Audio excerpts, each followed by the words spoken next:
Hola a todos. Hola. Ok. Hola, Jaén. Perfecto. Hoy vamos a hablar de ECMAScript. ¿Alguien de vosotros sabe lo que es ECMAScript o lo usa al día a día? ¿JavaScript os suena?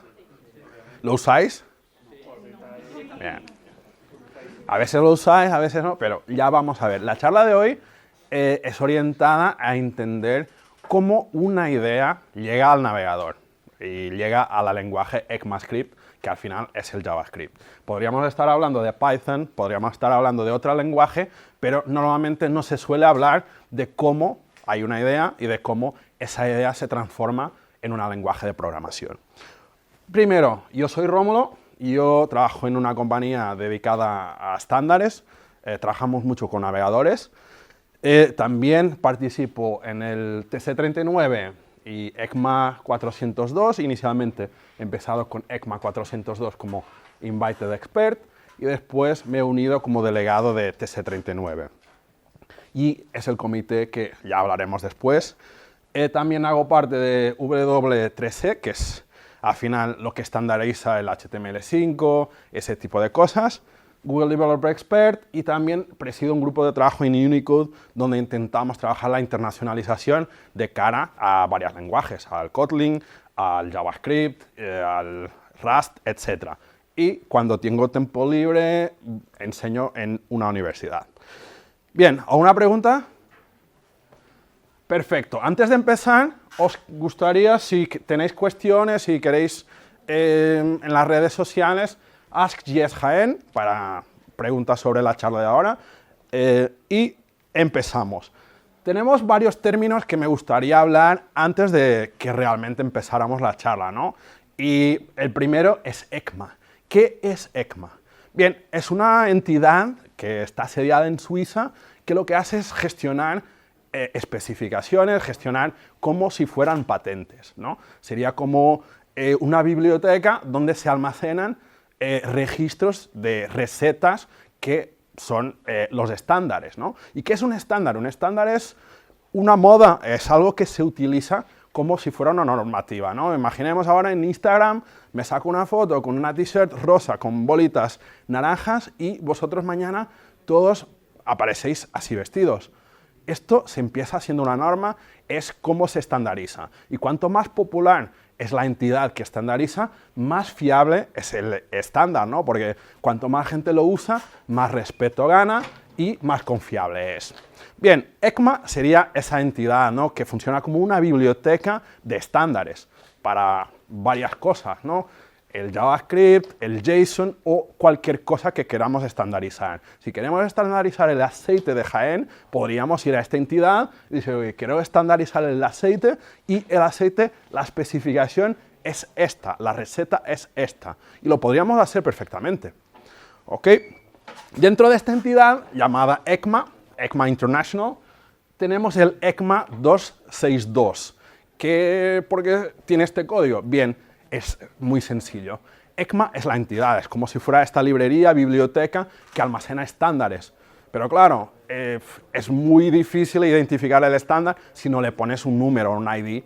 Y, por ejemplo, en este caso, lo que nos interesa hoy es el 262, pero hay el 405, que podría ser de XML, por ejemplo, o de cualquier otro número que identifica otro tipo de estándar. Y en este caso, el ECMA 262 identifica una cosa que se llama ECMAScript, que es un lenguaje de programación que nosotros normalmente llamamos JavaScript. Pero su nombre original no es JavaScript, y su nombre oficial es ECMAScript. Tanto en que en la especificación y en la receta, ¿no?, de donde está escrito el lenguaje, solo menciona una vez al JavaScript. Y como probablemente sabéis, JavaScript era de una marca, ¿no?, hasta unos años, y después se liberó esta patente. Uno de los motivos por qué también no se llamó JavaScript directamente, porque era un nombre ya patenteado. Después tenemos los TC-XX, que podría ser TC39, 45, TC30, que son grupos técnicos que hacen el curro, porque ECMA es muy buena gestionando estas patentes, estas especificaciones, almacenando como si de una biblioteca se tratara. Pero después hay que escribir los libros, hay que escribir las especificaciones, y es un grupo, un comité técnico que las escribe.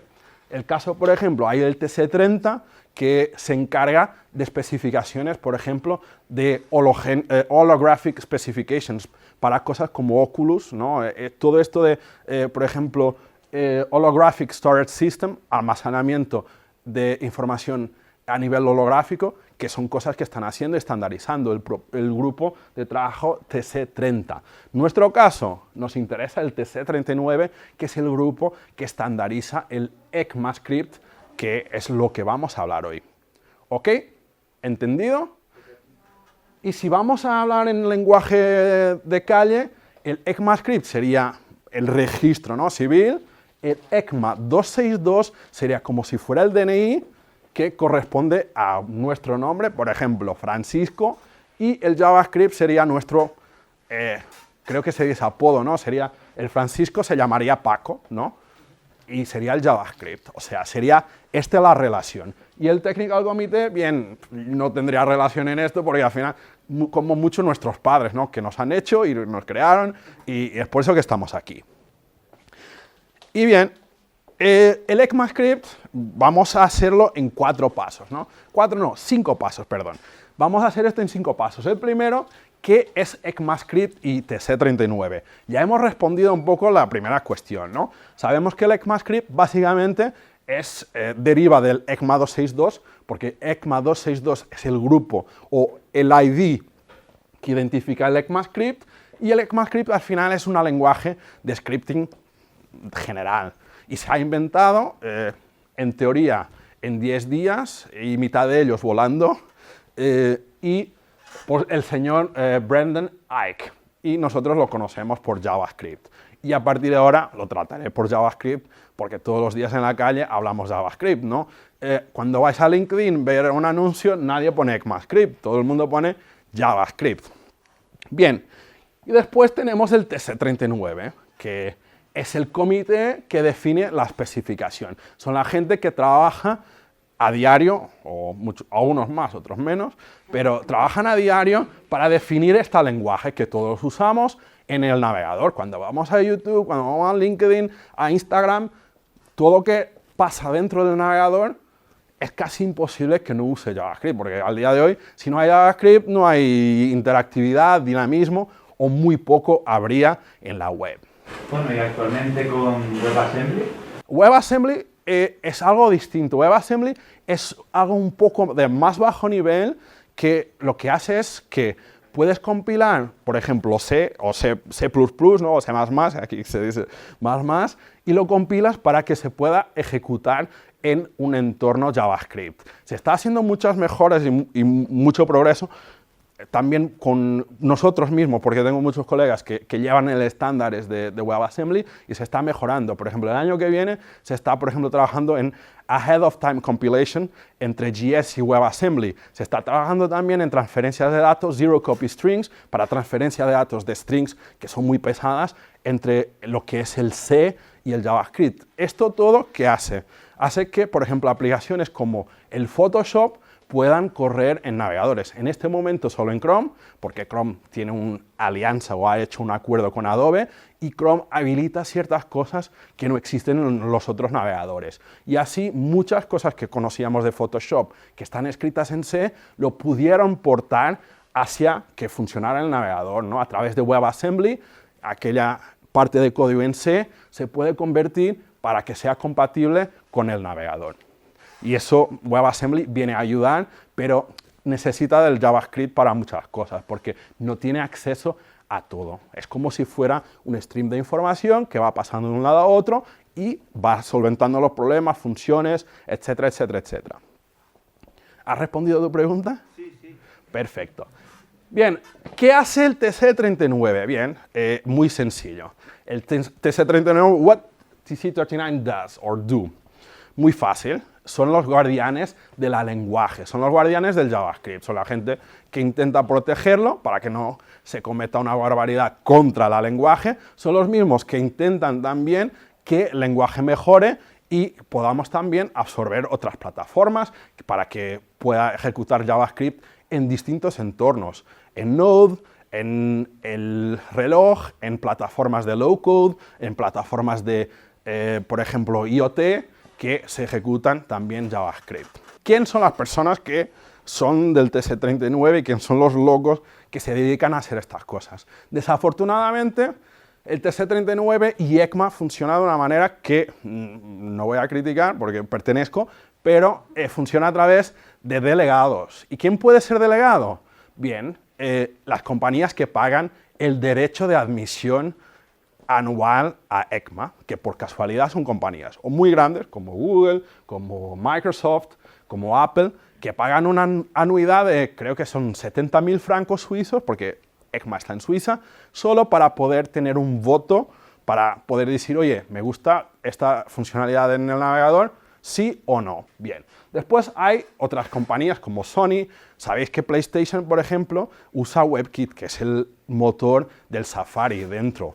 La compañía de Thermomix, también las Thermomix usan un navegador, tanto que hemos desarrollado la aceleración de SVGs, aceleración de animación en SVGs, sponsorizada por la Thermomix, porque ellos necesitaban de tener SVGs más rápidos en las Thermomix, y esto ha caído en Safari, por ejemplo, en este caso. Bien, los delegados también pueden ser universidades, por ejemplo. Si os interesa como universidad participar en un comité como el TC39 o en cualquier otro comité de ECMA, podéis participar. Imaginaros que estáis haciendo algún proyecto que podría aportar al lenguaje, podéis participar sin pagar nada. Universidades y non-profit foundations, ¿no? Que podría ser, por ejemplo, un OpenJS.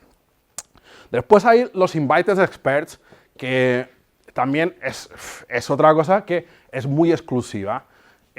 Son muy poquita gente que es invitada casi a dedo para participar. Yo entré inicialmente por aquí, pero es muy difícil entrar porque tienes que o contribuir con algún de tu expertise para que la gente diga, oye, quizá esta persona se lo merece, pero no es el mejor camino, ¿no?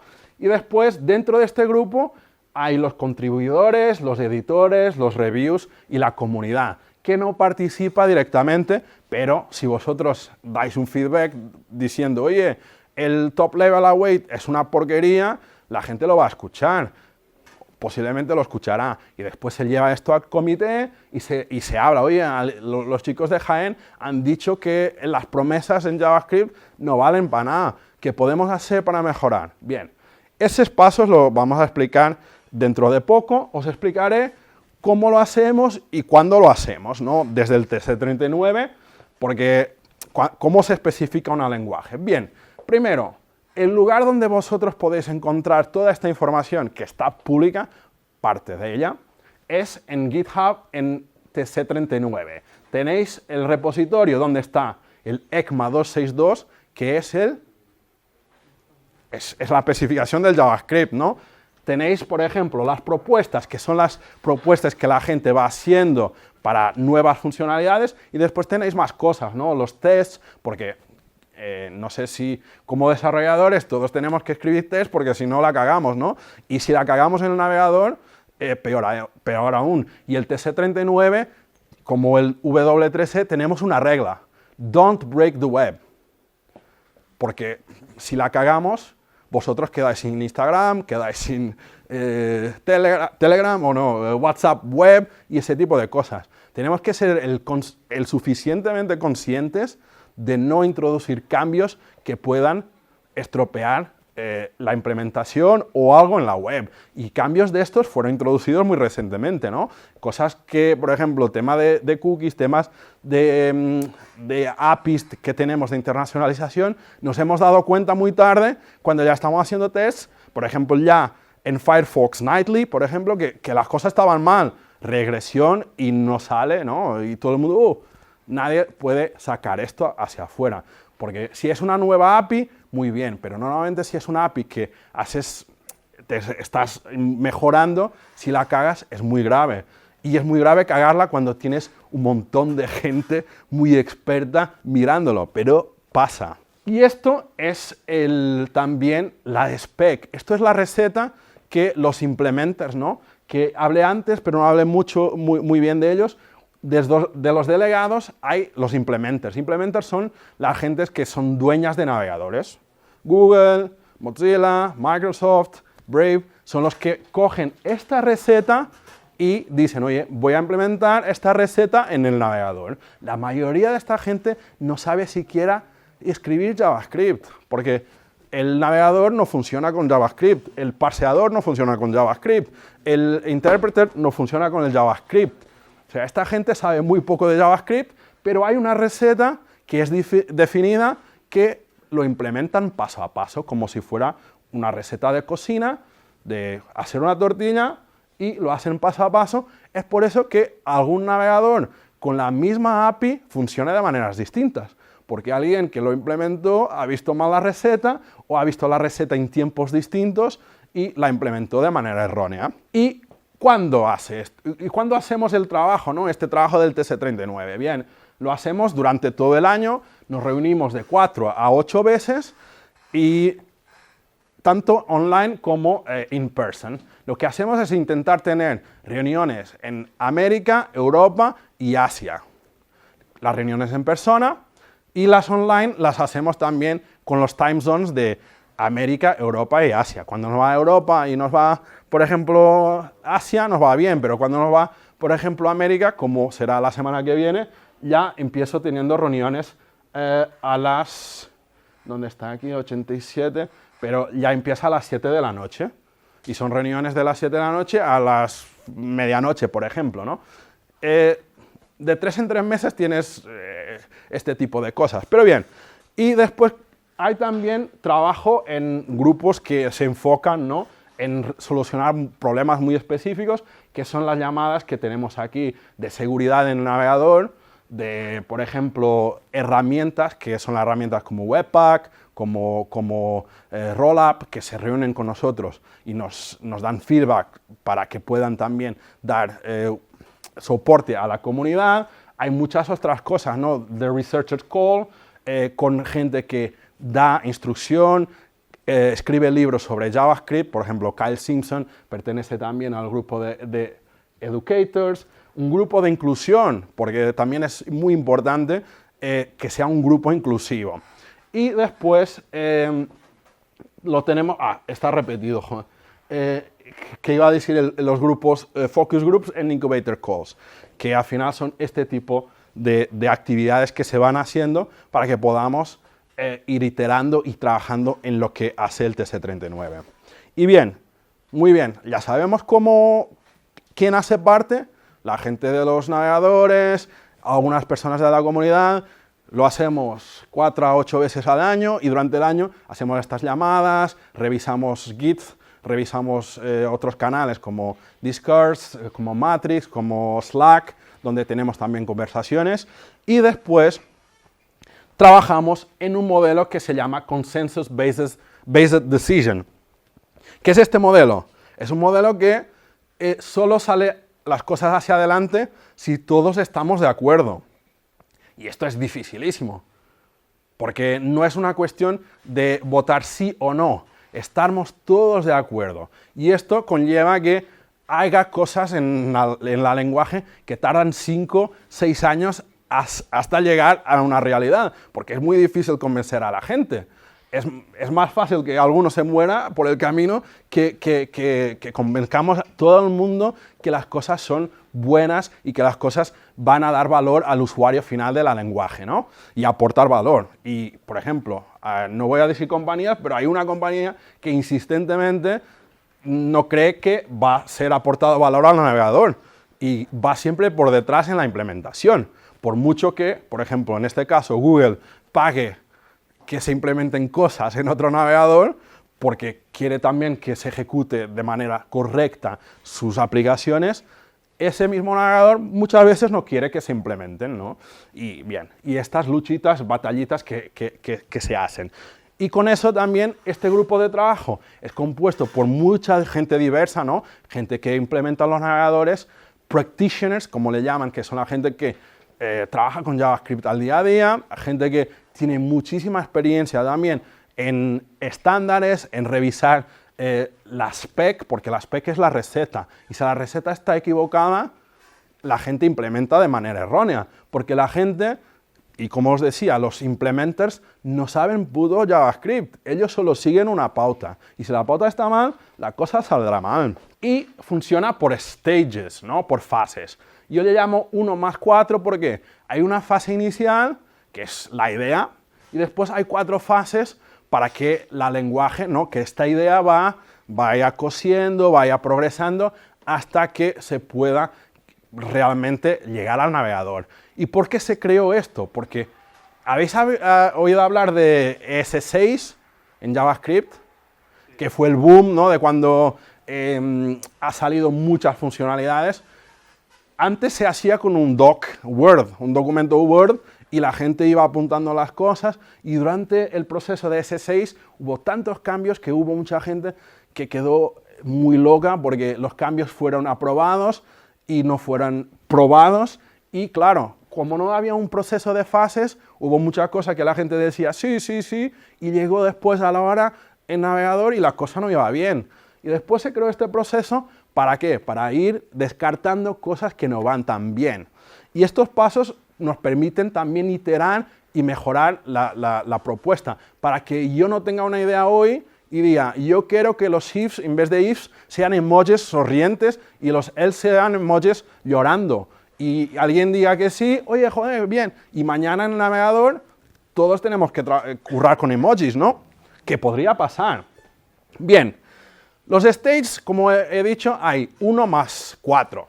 El primer stage es el straw person, ¿no? Que se dice aquí en España, hombre de paja. Ok, sería ese hombre de paja que no pasa de una idea, ¿no?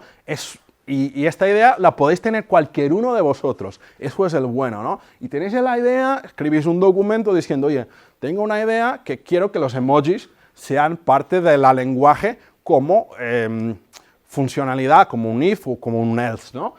Y bien, escribes tu documento y está abierto a discusión. Después pasas a una segunda fase, ¿no? Que primero, antes de pasar a la segunda fase, os quiero enseñar propuestas que están en Stage 0, ¿no? Que podéis ver aquí, todos los slides que tengan toda esta marquita, tiene URL hacia, por ejemplo, esta página. Esta página es el listado de propuestas en Stage 0. Son ideas que están ahí. Veis que algunas de 2015, otras de 2016, 2014, y no quiere decir que estas ideas no vayan avanzando, pero son ideas que se quedaron ahí. Después tenemos el Stage 1, que cuando haces tu idea, quieres presentarla en comité, lo que haces es, oye, quiero que mi idea de emojis vaya a Stage 1. Vas a un comité, pero para ir al comité tienes que encontrar un champion. Y un champion tiene que ser una persona que pertenezca a ese grupo, al TC39. No podéis vosotros solos ser champions. Lo que tenéis que hacer es que creáis el documento, la explicación, y habláis con alguien que pertenezca al TC39. Por ejemplo, vosotros tenéis una idea, me habláis, oye, Rómulo, yo quiero poner emojis o quiero que cada vez que ponga prima el enter salte un diálogo o una modal. Y yo digo, oye, joder, qué idea tan buena. La vamos a exponer a Stage 1. Bien, exponemos a Stage 1 y se aprueba para que la idea vaya a Stage 1, al primer paso, ¿no? de llegar al navegador. ¿Qué esperamos en TC39? Que tú y yo, ¿no? El que ha propuesto la idea, y yo como champion, trabajemos, le dediquemos tiempo para que podamos cocinar la idea, para que podamos crear una demo, un polyfill, ¿no? Que sería una especie de implementación que pudiera funcionar en el navegador, y esperamos que aquí tengamos mucho feedback para cambiar, porque la gente, oye, al final no me gusta el emoji sonriente, tiene que ser el de llorando. Bien, y vamos cambiando, iterando, y cuando estamos listos, pedimos Stage 2. Aquí os enseño un listado de propuestas en Stage 1. Casi que no me da para scrollear porque hay tantísimas propuestas en Stage 1, Porque ir a Stage 1 es muy fácil. Mucha gente ni siquiera pasa al Stage 0, porque el Stage 0 es una idea. Yo si soy champion, por ejemplo, soy del TC39, ya la presento automáticamente a Stage 1, ni paso por el Stage 0.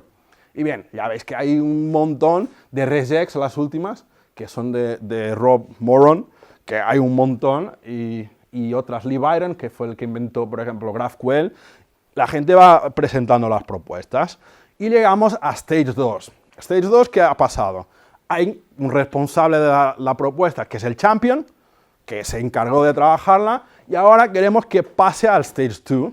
Bien, si hay una propuesta de emojis, yo escribo un draft, como un esbozo, ¿no? Se diría, de cómo el código tendría que ser para el usuario final lo usara. Voy escribiendo el draft, veo más o menos cómo funcionan las semánticas, y en este punto, esta funcionalidad, la gente cree que puede ser importante para el navegador. O sea, ya sabemos que potencialmente va a llegar un día a nuestro Chrome, a nuestro Safari, a nuestro Firefox.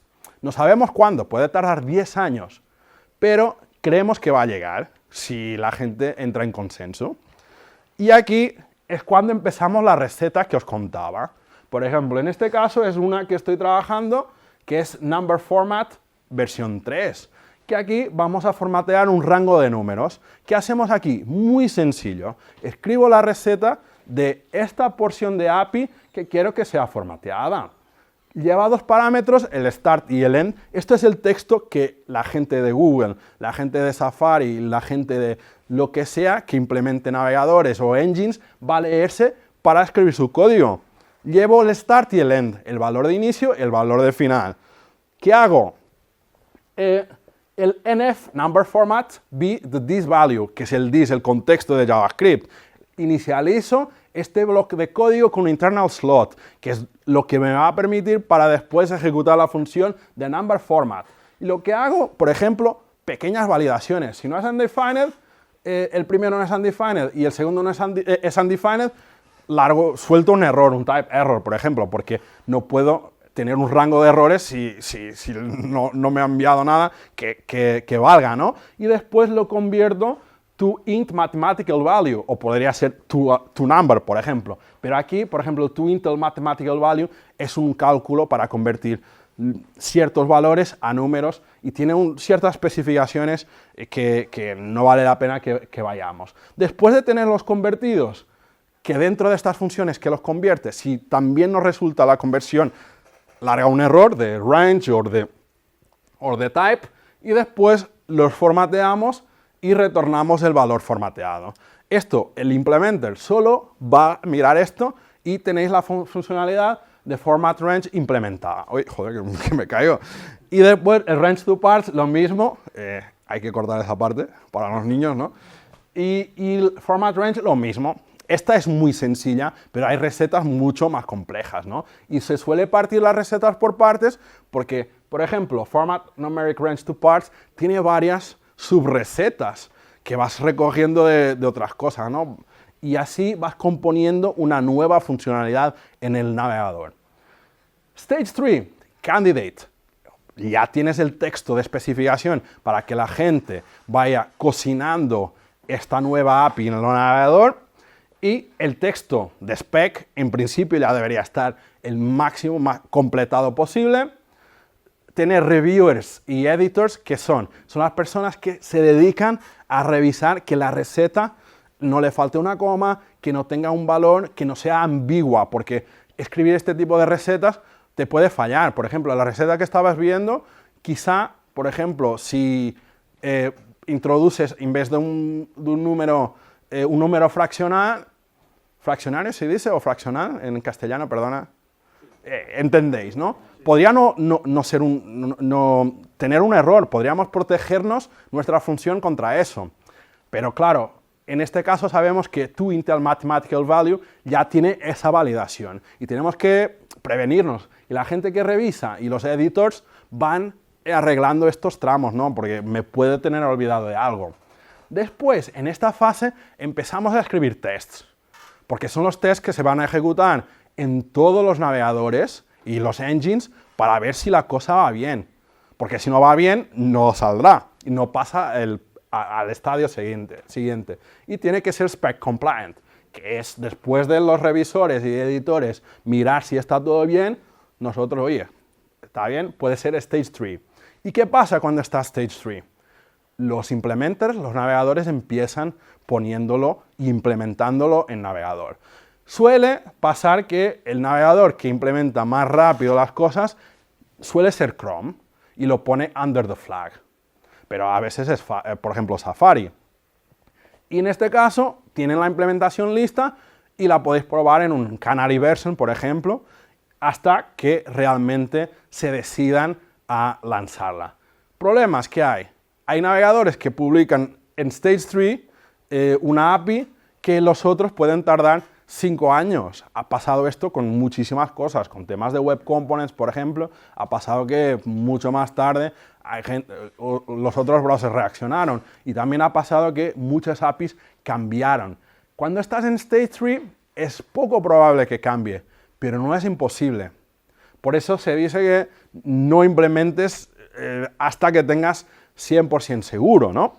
Y después, lo que comentaba, este es el reporte test. Vosotros, si vais a la página, podéis ver los engines, ¿no? Que sería, por ejemplo, el JavaScript Core, que es el engine que alimenta WebKit y Safari, sería V8, ¿no? Que es el que alimenta Node y Chromium, y tenéis el QuickJS, Movable y el Engine 262, que es como si fuera un engine virtual. Y SpiderMonkey, que es de Safari también, que son los que alimentan y ejecutan el JavaScript allí. Y pasan los tests, y si pasan, podéis estar seguro que la funcionalidad debería estar bien, si los tests están bien. Porque también, si los tests están mal escritos, las cosas no van bien. Y para revisar que los tests están bien, también hay un equipo que lo hace, que por casualidad también somos nosotros que lo hacemos, y revisamos si los tests están bien. Cuando los tests están bien, tenemos todo para ir a Stage 4, que ya es, oye, cerramos el libro, podemos mergear el texto, que es el agregado, ¿no?, del libro, el capítulo del libro, lo podemos agregar al libro principal. Y tenemos que tener por lo menos 2 navegadores que tengan esta funcionalidad implementada, ni que sea under the flag. Esto quiere decir el qué. Si nosotros pidiéramos 3 navegadores, mitad de la internet no iba hacia adelante, porque normalmente es Chrome y Firefox que lo implementan. Y después de Chrome y Firefox, normalmente, tener estas funcionalidades, ya lo integramos en la spec. La spec es después el libro que es publicado a cada año, en junio, que sale en la nueva versión de JavaScript, todos los años en junio sale una nueva versión del libro. Y esto no quiere decir que los navegadores lo tengan. Después, lo que solemos llamar el ES-Next es lo que TypeScript y Babel hacen. Implementan las funcionalidades novedosas del lenguaje directamente. Son los que van a permitir vosotros como desarrollador ir utilizando las APIs sin que estas sean de verdad implementadas, porque ellos por debajo convierten el código o intentan hacer los polyfills, que son el polyfill es como si fuera una capa abajo que te ejecuta toda la funcionalidad sin que sea el código de verdad. Tú vas a pensar que estás ejecutando la API nueva, pero al final por debajo se está ejecutando muchísima más funcionalidad en JavaScript, pero que futuramente será nativa del navegador, ¿no? Después, ¿qué es nuevo en ECMAScript o en JavaScript, ¿no? Vamos a ir solo un poquito cómo sería el Let's Play TC39. Y os pregunto ahora si alguien tiene alguna idea de posible funcionalidad que le gustaría ver en un navegador. Os doy 10 segundos. Y está pasando. ¿Alguien tiene alguna cosa, ni que sea muy loca? Tener Instagram embebido directamente, o la API de Instagram directamente en el navegador, por ejemplo. No sé. Sí, no, es que no uso el Opera. ¿No surge nada? Cambiar el juego del dinosaurio. Ah, el Downsort. Bien, eso es de Chrome, pero podríamos escribir una especificación, una propuesta para Stage 0 de tener por defecto en los navegadores un juego que no fuera el de dinosaurio, el Dinosaur, ¿no? Eso sería. Iríamos a Stage 1 ya. Aprobado Stage 1, me gusta la propuesta y vamos a escribir un texto. Y en Stage 1, por ejemplo, hay una propuesta llamada JavaScript Module Fragments de Daniel Herenberg, que también es mi colega de trabajo, que es una propuesta que hace el qué. Bien, el código no es muy relevante, pero el propósito de la propuesta sí. Normalmente en JavaScript, cuando quieres escribir módulos, ¿no? Tienes dos ficheros, ¿no? El fichero módulo A, el fichero módulo B, y después en un tercero fichero importas los dos módulos y haces así la división de código. Pero la propuesta esta que dice es que puedas concatenar estos dos ficheros en un fichero y sigues exportando los módulos como si estuvieran en ficheros distintos. Y esto puede parecer, oye, pero qué tontería. Vosotros me preguntáis, ¿qué tontería? ¿Y por qué hacéis esto? Bien, ¿por qué hacemos esto? Porque los navegadores modernos y la transmisión de datos con HTTP2 y con el futuro Web Bundles, que va a permitir que tú traigas la cantidad de ficheros que quieras del navegador, te va a permitir que puedas, por ejemplo, transportar de manera más fluida ficheros sin tener que tenerlos separados. Los puedes tener concatenados y los módulos pueden seguir exportándose. Porque, por ejemplo, nosotros cuando usamos Webpack o herramientas que trabajan nuestro código y hacen, por ejemplo, code splitting y ese tipo de cosas, cuando ven un export module, lo transforman a otra cosa cualquiera. Porque no puedes tener no sé cuántos ports modules y después esta syntax en ficheros distintos, después cambiarlo al mismo fichero, etcétera, etcétera. Esta syntax va a permitir código más con fragmentos exportables y va a permitir también una syntax mejor. Y esto, por ejemplo, va a ayudar en muchísimas otras propuestas que van a usar esta syntax para hacer muchas cosas buenas por la web. Pero estamos hablando solo de esta por si acaso, ¿no? Tienes dos módulos, el módulo count block y tienes el export del módulo uppercase block y los puedes usar como si fueran imports de módulos de verdad. Y por ejemplo, Stage 1, esta Array Deduplication Proposal, esta es una propuesta que es una chorrada, que no existía en JavaScript. Muchas de las propuestas que se van creando también son inspiradas en otros lenguajes, ¿no? Joder, en Python hay types as a comments. ¿Por qué no lo traemos al JavaScript? O en C hay structs, ¿no? de estructura de datos. ¿Por qué no lo traemos al JavaScript? Hay una propuesta en Stage 1 para eso también. Esta es muy sencilla. El deduplication, para deduplicar valores únicos en un array. Y esto no existía. También deduplica valores únicos pasando un argumento del atributo que quieres deduplicar. Esto al día de hoy suele ser como unas 5 o 6 líneas de código, que tampoco es mucho. Pero si puedes tener esto, ¿para qué escribir todas esas líneas? De iterar sobre el array, o sobre el objeto, o array de objetos, y ver cuáles son los únicos. Eso, si lo tenemos en un solo método, nos facilita la vida. Son este tipo de cosas que la gente en TS39 o cualquier otra persona que tenga una idea de este tipo, que dice, joder, estoy harto de en todos mis proyectos tengo que ver cuál es el único. ¿Por qué no creamos algo que ya sea por defecto y exista por defecto? Decorators. ¿Alguien ha trabajado con Angular? ¿Aquí? ¿Conocéis Angular? Entonces sabéis que es un decorator, ¿no?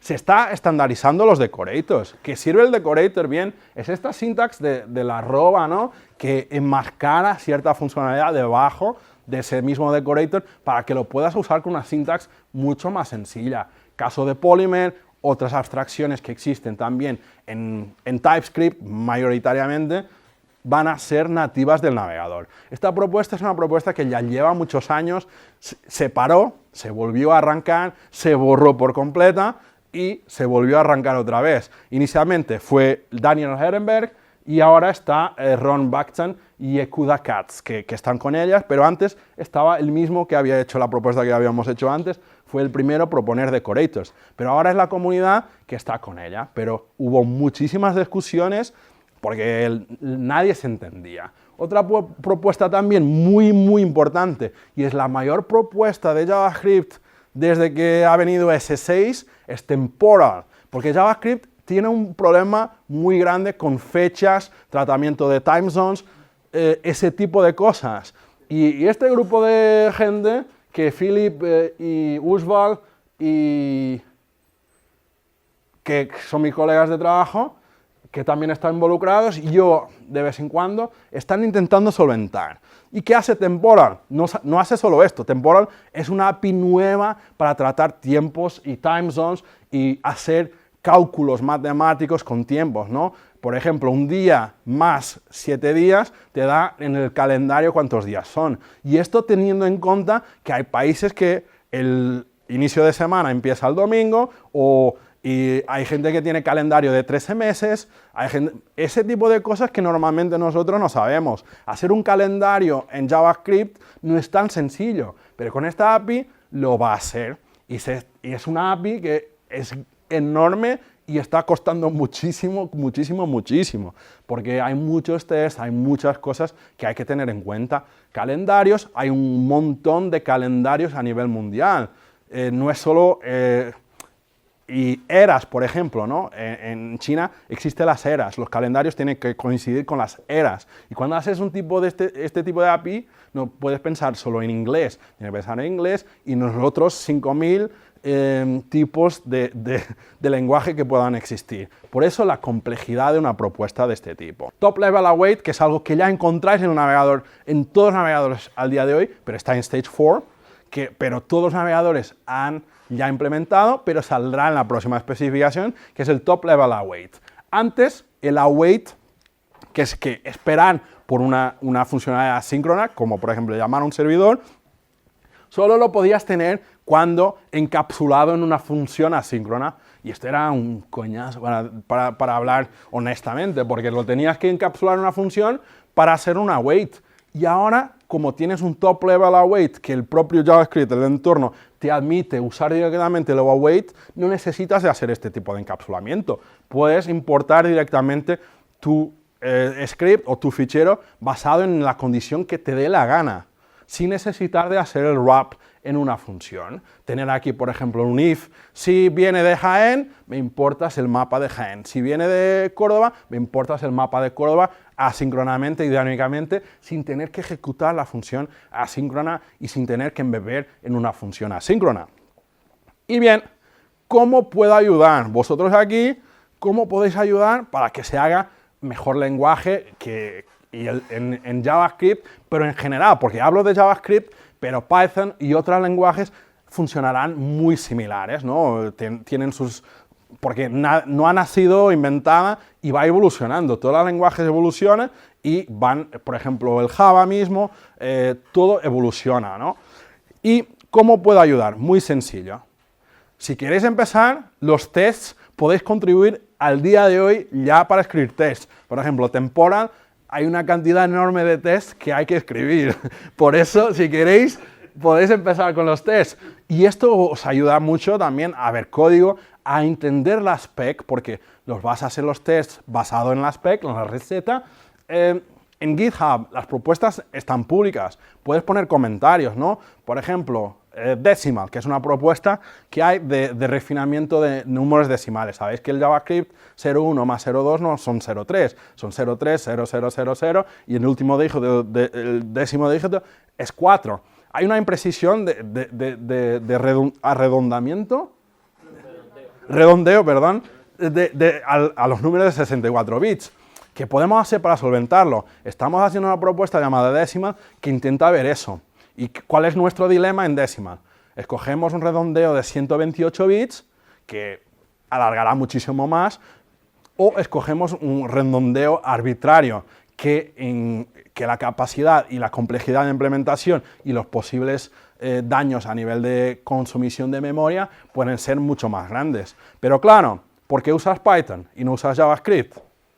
Por este tipo de cosas, ¿no? La matemática es muy importante. Por eso que también el navegador al día de hoy ya hay el Big Int, el Big Integer, que también te permite tener estos números muy más largos y también hacer operaciones aritméticas con ellos. En Decimal no existe. ¿Y qué estamos haciendo, por ejemplo? Porque también lo llevamos nosotros a la propuesta. Estamos hablando con la gente de, por ejemplo, de GraphQL, con la gente de Oracle, de GraalVM, que entender sus problemas, ¿no? Hablamos con ellos, nos dicen de Oracle, nosotros las bases de datos Oracle soportan más que 128 bits. Si implementas esta propuesta en JavaScript, a nosotros nos va, ¿sabes? Y nosotros el PLSQL lo queremos convertir todo a que sea JavaScript compatible. La gente, por ejemplo, de banca, etcétera, les da igual, porque el redondeo que le usan, el 128 bits les sirve. Por ejemplo, y el bueno del 128 bits, que es más controlable y puedes operar aritméticamente de forma más precisa. El otro es, como cuanto más se alarga, más complicado es la cosa, ¿no? Ese tipo de cosas. Y puedes ayudar refinando propuestas, ¿no? Que están abiertas al público. Escribir documentación, artículos, MDN. ¿Conocéis MDN? Es website, buscas JavaScript, MDN. MDN es una plataforma pública donde podéis contribuir para que las cosas también, el código y traduciendo, basta, no necesitáis escribir, basta traducir a castellano, por ejemplo, y feedback en GitHub en general. Con eso ya podéis ayudar muchísimo. Y bien, os dejo aquí los slides. Es un cuestionario con 2 o 3 preguntas y tiene los links a los slides para si queréis bajaros. Y bien, de momento muchas gracias y si hay preguntas, adelante. Voy a hacer una pregunta tontísima, pero para jugar. Adelante. Si mañana llegara Google, por decir una empresa muy grande, ¿vale? Y empezar a implementar sus propios estándares de JavaScript, aprovechando el sitio que tienen el 92% de la cuota del mercado. La TC 39, 36. 39. Joder, es que no pasó ni media hora. La TC 39 no puede hacer nada por evitarlo realmente, ¿no? La implementación dentro de lo que sería Chrome no lo puedes hacer, no puedes evitarlo porque Google lo puede hacer lo que quiera con su navegador. Pero la receta de JavaScript no es implementada en Chrome, es implementada en V8, que es un proyecto de código abierto. Lo que Google lo puede hacer es dentro de la implementación de Chrome, que después lleva ese V8, ¿no? que sería V8, Chromium, más o menos eso, pero para no explicarlo mucho, lo que Google lo puede hacer es que coge la base, ¿no? Que es el Chromium, y después lo puede maquillar, lo puede añadir cosas, ¿no? Como pasó con el tema de Photoshop, que le añadió ciertas cosas, como pasa que cuando escribes New Sheet o New Doc, te abre un nuevo documento.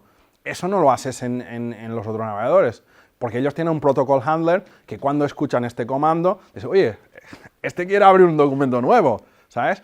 Y esto son cosas que Google lo implementa, como telemetrías, como otras cosas que son suyas. Pero implementar un estándar que pudiera pasear y ejecutar el runtime, lo dudo, porque primero, estaría haciendo una cosa que le expulsarían casi del comité, y segundo, si lo hace, hay más navegadores que usan este mismo engine. Sería Edge, por ejemplo, ¿no? Y muchos otros Chromium-based browsers que estarían contra este tipo de cosas. Pero esto pasa. Y después hay una discusión entre los intereses, ¿no? Por ejemplo, lo que comentaba de Privacy Sandbox, que Google quiere tener en el navegador, hay otra gente que no lo quiere implementar. Claro, yo un poco eso yo, que todas partes llegan los de Google y rompen alguna churminada o quieren cambiar algo. Y tienen alguna, me he visto alguna vez los ingenieros de Firefox quejándose en Twitter de que alguna vez los de Google se lo ponen difícil en las páginas, dando API que son muy nuevas y cosas así. Lo que Google hace es que son los primeros siempre implementando las cosas novedosas. Y eso tiene un problema muy grande. Si Google lo implementa una API súper chula, que estamos haciendo, por ejemplo, temporal, Google está haciendo la implementación y Safari ni Firefox lo están haciendo, mañana, porque hay millones y millones de usuarios de Safari, de Chrome, la gente va a empezar apuntando a Apple diciendo, oye, pero ¿por qué no apuntas? Esto no funciona en Safari.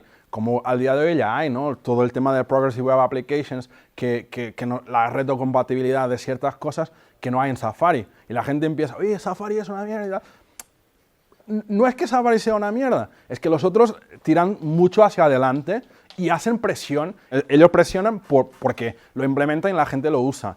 Y si la gente lo usa es como un derecho adquirido. Nadie me lo quite, ¿sabes? ¿Más alguna pregunta o duda o cuestión o exposición? En primer lugar, muchas gracias por la charla, me ha resultado bastante interesante. Te quería preguntar por el tema de los tests. ¿Cómo Porque claro, lo que JavaScript tiene son como recetas y conceptos de cómo funciona un algoritmo. Sí.